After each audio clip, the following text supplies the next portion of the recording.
February 3, unang Martes ng Pebrero, gawin nyo po ito at ito ay makakatulong upang sa ganon ay buong buwan or buong taon ka na mas maging mapera.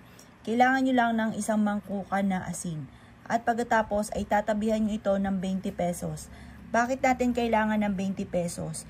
Ang 20 pesos mga bossing ko ay may lining na rose gold.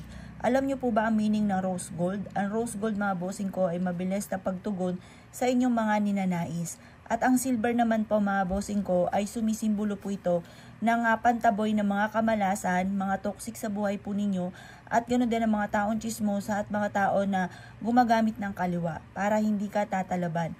Ang rose gold ay nag-a-attract ng kasaganahan. Mabilis na kasaganahan ang dulot po nito. Kaya ang gagamitin po natin ay rose gold at ito rin po yung silver. At yan po yung ating 20 pesos. Itutusok nyo lamang po ito sa tabi po mga bossing ko ng asin. At ganoon din po ng ating pong kandila. Sa kandila ay mainam ay uukulan mo muna ng panalangin bago nyo po ito sisindihan. Dahil ang pagsisindi po nito ay liwanag na ating buhay tungo sa ating tagumpay at ang pagbubulong ay pagtugon kaagad sa ating mga ninanais. Ang gagawin nyo lamang, sisindihan nyo po ito kapag nabulungan nyo na. Sabihin nyo po ay magkakaroon kaagad ako ng maraming pera at ngayong buwan na ito ay simula na ng aking tagumpay. Hindi na ako mauubusan ng pera. Basta positive ka lang habang ikaw ay nagwi-wish.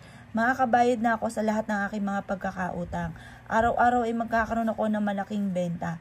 I-wish nyo na ang lahat ang gusto nyo na walang gamit na sana, direct to the point. Kung ikaw ay nag-aahente ng bahay or kaya ng insurance or kung ano man yung pinagkakabala nyo, lalo na sa pera, ito ang inyo pong gagawin.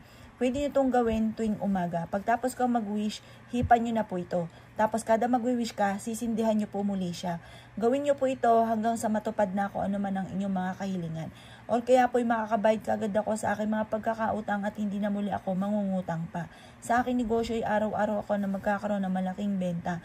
Or mananalo na ako ng jackpot sa numero na aking tinatayaan.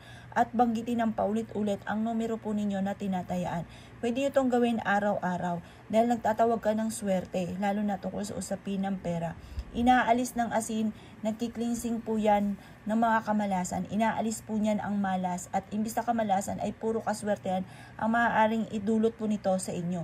At ganoon din po ang 20 pesos na nagdudulot ng swerte lalo na sa pera. Proven po ito mga bossing. Pero basta habang ikay gumagawa ng ganito, naniniwala ka na makakamit nyo kung ano man ang inyong mga ninanais.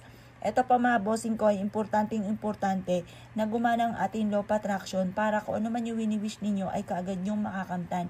Magbibigay protection din po ito kahit anumang mga pagsubok na pinagdadaanan ay kaagad nyo po itong malalampasan or hindi nyo na muli pang pagdadaanan pa. Or kaya po yung mga pagsubok na paparating ay naitataboy kaagad ng mga ganitong mga pamamaraan. Dahil very powerful ang asin na nagki-cleansing, ganun din po ang kombinasyon ng 20 pesos na meron pong rose gold at ganun din po ang liwanag ng buhay tungo sa tagumpay gagaya ng ating pong kandila na berde. Green is for money and for long life ang dulot. Kaya kung ikay naniniwala at gagawin nyo po ito, asya mga boss, good luck po sa inyo po lahat.